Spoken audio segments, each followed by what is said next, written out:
आपण अपक्ष उमेदवार आहात, काय तयारी चालली आहे? काय पक्ष उमेदवार म्हणून लढतोय मी. पहिला मी एका पक्षामध्ये 20 वर्ष सेवा करत होतो, पण त्या पक्षाने मला काही दिलं नाही.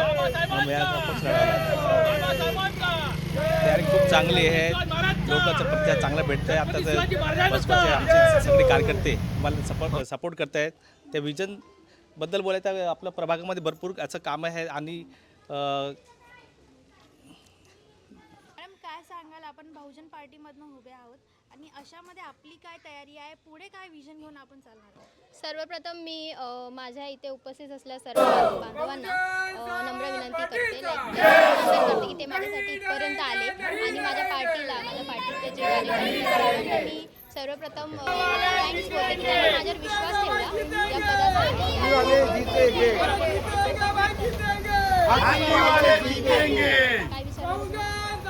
काय असेल पुढे जिंकल्यानंतर? माझा विजन हाच असेल, विकास. प्रभाग क्रमांक 13 या प्रभागामधून मी उभी आहे. माझा एकच विकास हा माझ्या प्रभागाचा विकास, हाच माझा विकास असेल, हाच एक माझा अजेंडा आहे. आपण स्वतः एक महिला आहात. सर्वप्रथम मी हे म्हणू इच्छिते की मी विकास या शब्दाचा उल्लेख केला होता, तर विकास हा या प्रभाग क्रमांक 13 या चॉलमध्ये, इथे कितीतरी असे चॉल आहेत, त्या चॉलमध्ये जे 11 वर्षापासून राहत आहेत पण त्यांचं अजूनही 7/12वर नाव नाही, त्यासाठी मी माझा प्रयत्न करेन की त्यांचं नाव हे 7/12वर चढवलं पाहिजे. आणि दुसरा पॉईंट माझा हा होता की आपण सर्वांना माहिती आहे की इथे आपल्या राजांचं एक किल्ला आहे, त्या किल्ल्यावर जाण्यासाठी आपल्याला रस्ता नाही आहे.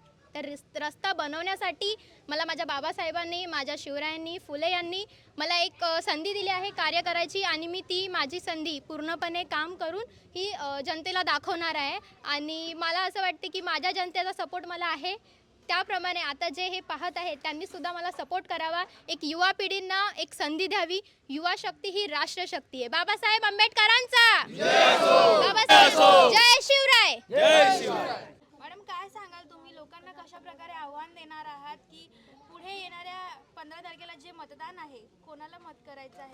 आपण आपल्या कार्यकर्ता कसा निघतोय आणि कसं काम करतो त्या हिशोबावर म्हणजे आहे. पण आपण नव्या पिढीला पण आपण हे द्यावं लागणार, एकदा तरी संधी दिली पाहिजे की, कारण की आपण नवीन पिढीला संधी नाही दिली तर पुढचे जे होऊन गेलेले आहेत त्यांनी काय कामं केले ते आपल्याला माहितीच आहे.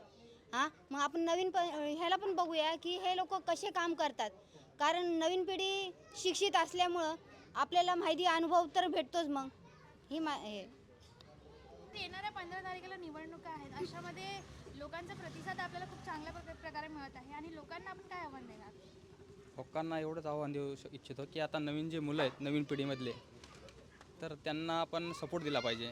आणि नवीन जी येणारी पिढी आहे त्यांना इथून पुढे जी संधी येणार आहे ती विकासाची संधी येणार आहे. त्याच्यामुळे नवीन मुलांना